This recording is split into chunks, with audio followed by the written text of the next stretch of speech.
pastor about, in the workplace, what is one thing, or in your life, what is one thing, one very thing that if you did well, if you did consistently, one thing if you did with all your heart, all your passion, if you did that one thing well, how much of a difference would it make in your own personal life, in the life of your children, of your life of your grandchildren, the life of where you go to work, where you go to play.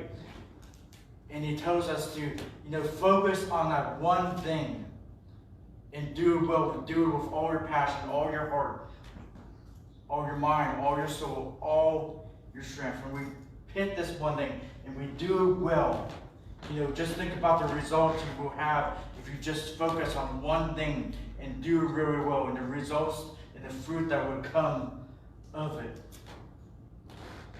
And then he tells them if that one thing would produce so many wondrous results, if that one thing would produce the results that you dreamed of, the results that you have in mind, the results that you have as your goals, then why aren't we doing it more often to achieve the results in the dream that we want to accomplish?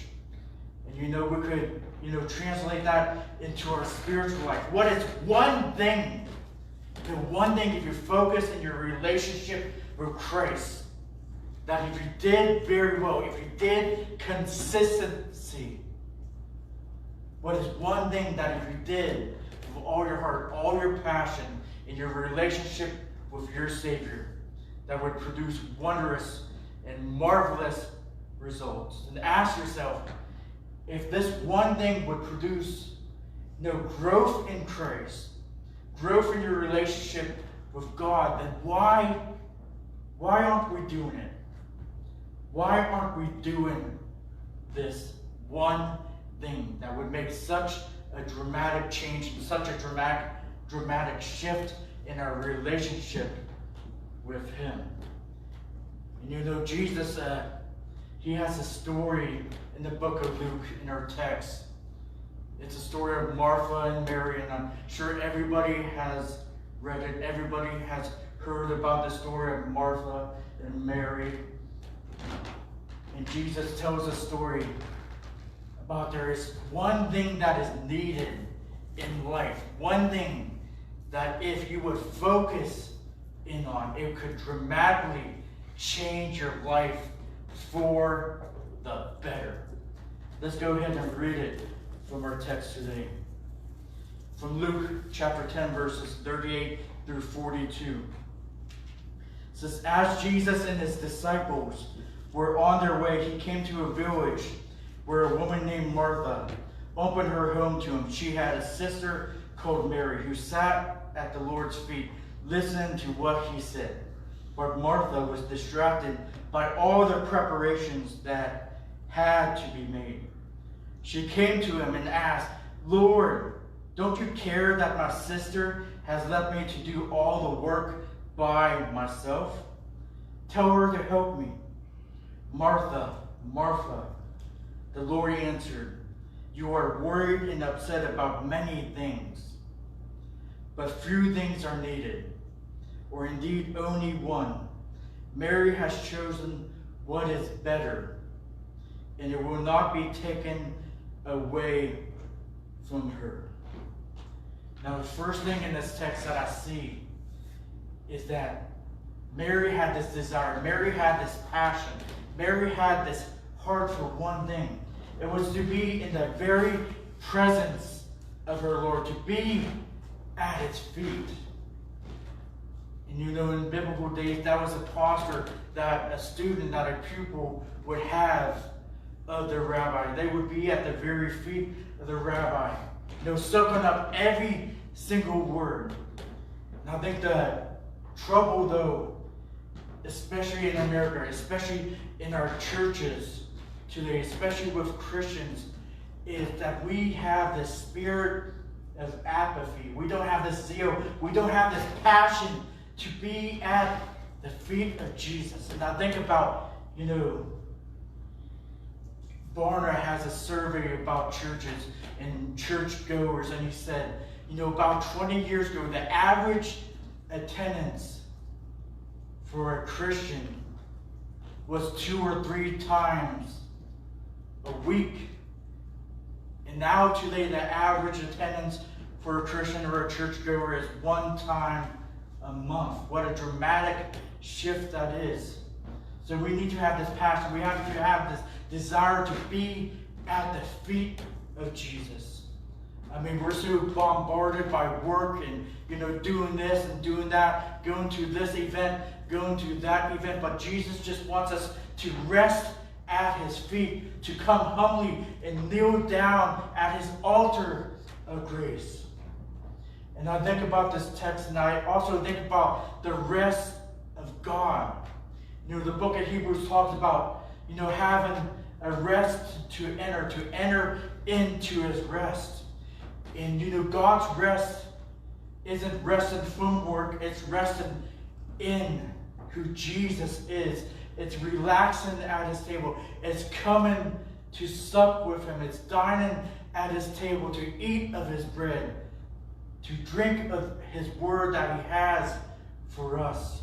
And I think about, Jesus in John chapter 6, verses 66. It says, many of his disciples went away and stopped following him at that moment, because Jesus was like, eat of my flesh and drink of my blood. And he didn't mean that literally, but he meant that, you need to really get serious about your faith. You need to deny yourself and pick up your cross and follow me with all your heart, all your mind, all your soul, all your strength, all your everything. And we need to have this passion. We need to have this zeal. We need to have this fire to give God our everything, to make him first in everything. He needs to be our priority and not an afterthought. He needs to be the main course and not our leftovers. So we need to have this passion. We need to have this fire for the things of God. And you know what Stephen Covey also said in his book? He said, many people prioritize what is urgent over what is most important. And I think as Christians, we do that in our daily lives. We have things that demand our attention, demand us to be urgent about it and take priority in our lives, but they don't have to. Jesus Christ needs to be number 1 in our lives. And I remember this quote that I said before: either Jesus is Lord of all, or Jesus isn't Lord at all. Amen. And he needs to encompass everything we are, everything we do, every decision we make. We need to pray and seek the Father's will on it. So how is your walk with God? How is your relationship with him? What is one thing that if you did well, would just flourish and grow your relationship with Jesus Christ, your Lord and your Savior? And Jesus tells us that he tells us about someone who lets the urgent take over what is most important. And this is Martha. Martha. And today we're so busy and, bombarded by work and everything else. And God just wants us to come and sit at his feet, to glean from him, to have this fire and this passion just burning in our soul for him. And he tells us, he wants us not to be distracted by the things in this world. And we see Martha, she was distracted by all these things going around her. And it's interesting too, because this word distracted in its original language, it means this tugging, this pulling, this enticing away. And Martha, she was looking at Jesus. She was looking at Jesus and Mary being at his feet. And she wanted to go over to him. She wanted to sit with him. But she was enticed. She was drawn away by the lures of this world. She was drawn away by the customs and tradition of that day. Because after all, she was known for what? Her graciousness. She was known for her acts of hospitality. Jesus came in there with his disciples. Just picture, 13 men just coming into your home. Your first thought would be, if you're gracious, if you're hospitable, that you have to provide for these people. You have to, cook this lavish and this grand meal. But Jesus was all about simplicity. And Martha was just dragged and tugged and torn away from the one thing that was needed for her, the one thing that was most important, to be at the feet of Jesus and soaking up every single word that he had for her. So we can't be distracted with all of these preparations.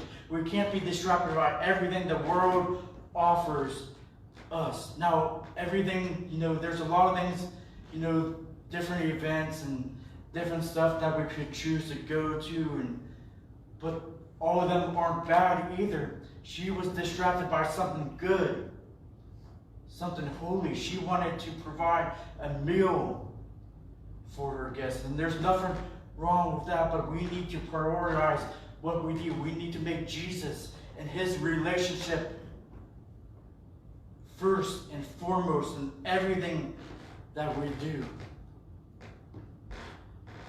And I think, being at Jesus' feet and just soaking up every word that he has for us, it's more than just morning and evening devotional time with him. God tells us in his word what? To pray without ceasing, right? Amen. And Craig mentioned that this morning too, that we need to be people who pray without ceasing, pray without stopping. It should be a moment-by-moment relationship with our Creator. We need to talk to him. We need to ask him questions. We need to, pray to him, ask him, how can I do this or how can I do that? And, sometimes I'll go through the grocery store and I'll get some crazy looks because, I'll just be praying out loud and I'll be like, God, help me find this zucchini. And it's okay to do that. It's okay to commune with your Father, to commune with your Father, day by day and moment by moment, because he wants to hear from us. The concept of God's rest is so foreign in today's world, because we're busy. We got to do this. We got to do that. We got to be here. We got to be there. But God just wants us to rest and soak in his goodness, soak in his presence, soak in who he is to us. And he will give us life. He will give us life more abundantly. And we will never regret missing out on the things of the world if we soak in who he is and we soak in his very presence. So we cannot be distracted by what the world offers us. And Mary gave in to custom and traditions where Martha didn't. And Jesus says, you are worried about many things. And this word worry is very interesting because in the original language, worry is described as this chokehold that strangles us and paralyzes us with fear and anxiety. And I think about the parable of the sorrows and the worries of this life and how it choked out the word, making it unfruitful. Just think about that, how worry just strangles us. It presses us in with anxiety and worry and fear. But you know what God told us about fear? He told us that I have not given you a spirit of fear, but of power, love, and a sound mind. He said that perfect love casts out all fear. And that's who Jesus is. He is the embodiment of perfect love and how he talked and how he walked and what he said and what he did. And I think about Jesus to another story, about Jesus, calming the sea. The disciples, try to wake up Jesus. They said, Master, wake up and you've seen Jesus doing what? He was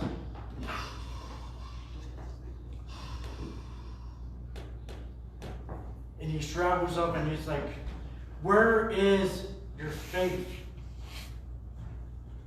And that's what the peace of God will do to us. When we get a hold of Christ and make him the priority, make him our everything in our lives, he will give us a peace that surpasses what? All understanding. He will take away every worry, every anxiety, every fear, and replace it with the faith and the joy in his presence, in his peace, in his love, in his grace, in his mercy, and all that encompasses who he is. So whenever we have our storm of our lives, we can trust in him. We can lean into him. We can sit at the Father's table and allow him to hold us, allow him to embrace us, and he will melt away all that fear, all that anxiety. He will melt away every single worry that we have. Because you know why? Because he calls us not to be warriors, but he calls us to be warriors. He calls us to enter the front line of the battle of spiritual warfare and pick up the sword of the Spirit, pick up our whole armor of God and fight the good fight. He calls us to go to battle with him, and he will fight for us. And he will provide us with everything necessary for us to have a godly life, to be holy as he is holy.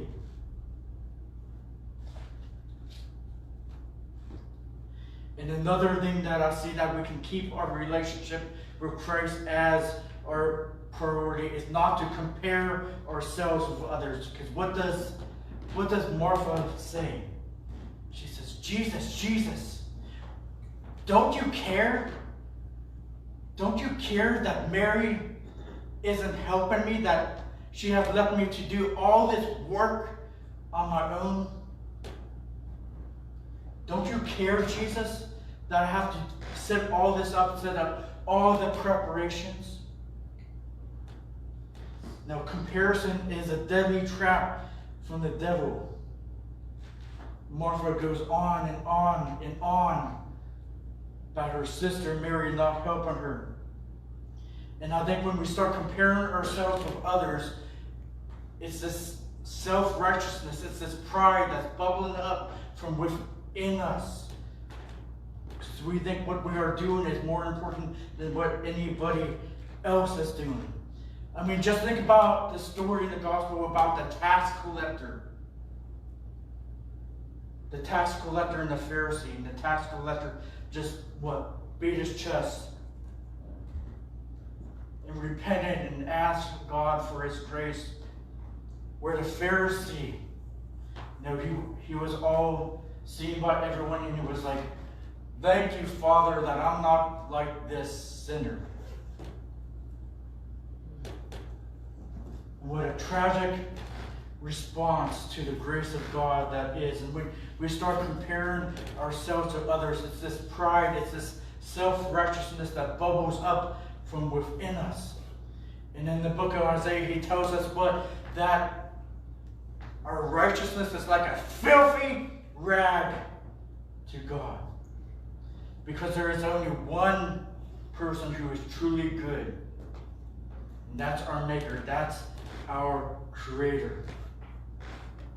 So we need to make being with Jesus a priority in our life. Jesus answers Martha, only one thing is needed.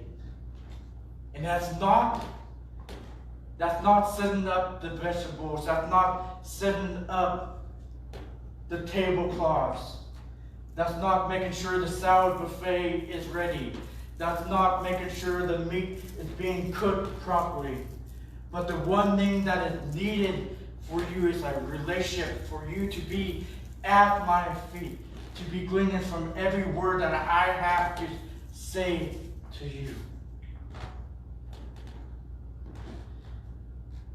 And I heard the story from a pastor named Wayne Cordero, and he said this about Jesus being the one thing that is needed in his life. He talked about how his church gave him and his wife this $100 gift certificate. And it was to this very fancy, upscale restaurant. So what they did is, they got all dressed up real nice. He wore a suit and his wife wore this really fancy dress, and they put on cologne and perfume. And they even washed their car so it would look nice, and even waxed it too. So they go ahead and get to this restaurant and they sit down and they're like, well, we might as well just eat like hogs today because it's just the two of us. Just the two of us eating here, and we have $100 to spend. We probably won't be in this area again for a while. So let's eat the most expensive thing on the menu. So they go ahead and eat and enjoy their time together, and they have this beautiful view in Hawaii where they could see the beautiful waters that God created. And so the bill comes, and Wayne asks his wife, can you go ahead and get out that gift certificate? And his wife answers, I thought you had it. And Wayne says, well, you're supposed to have it. You're the wife. And they noticed they were in deep, deep trouble when neither of them had that gift certificate. And that's kind of like with us, we could smell holy, we can act holy, we can say holy things, but if we don't have that personal relationship with Christ living inside of us, then it's all for naught. Because he's our ticket to heaven. There is no other way, amen, to God the Father except for through his Son, Jesus Christ. And if we don't have a relationship with Jesus, everything else is totally worthless. And Jesus wants to have a relationship with us. He wants us to dine at his feet. He wants us to come and sit with him.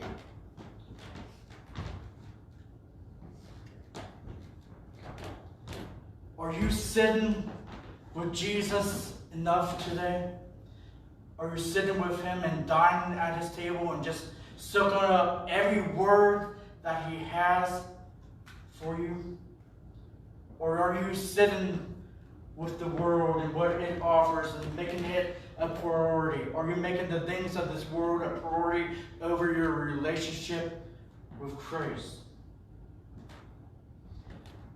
I want you to ask yourself, what is the one thing needed? What is the one thing that is a priority in your life? Notice if everything else is stripped away from your life, such as your family, such as your friends, such as your place of work, is Jesus enough for you? Now think about the great sacrifice that he made on the cross for our sin. And his thought toward us that he thought to himself, we are enough for him to give his all. So a response and thankfulness for that can be us giving him our all, giving him our everything, loving him with all our heart, all our soul, all our strength, all our passion, all our everything. As the worship team makes their way up here for this final song, I just want you to think about the words of this passage and think about this thought. Are you distracted or are you devoted? We all have a choice to make, to be devoted to Christ or to be distracted by the ways of this world. And if we are truly devoted to Christ, then he will give us life and life more abundantly. If we just come to him and wrap our arms around his feet and glean every word that he has to say to us, because he loves us that much. And the altar is always open.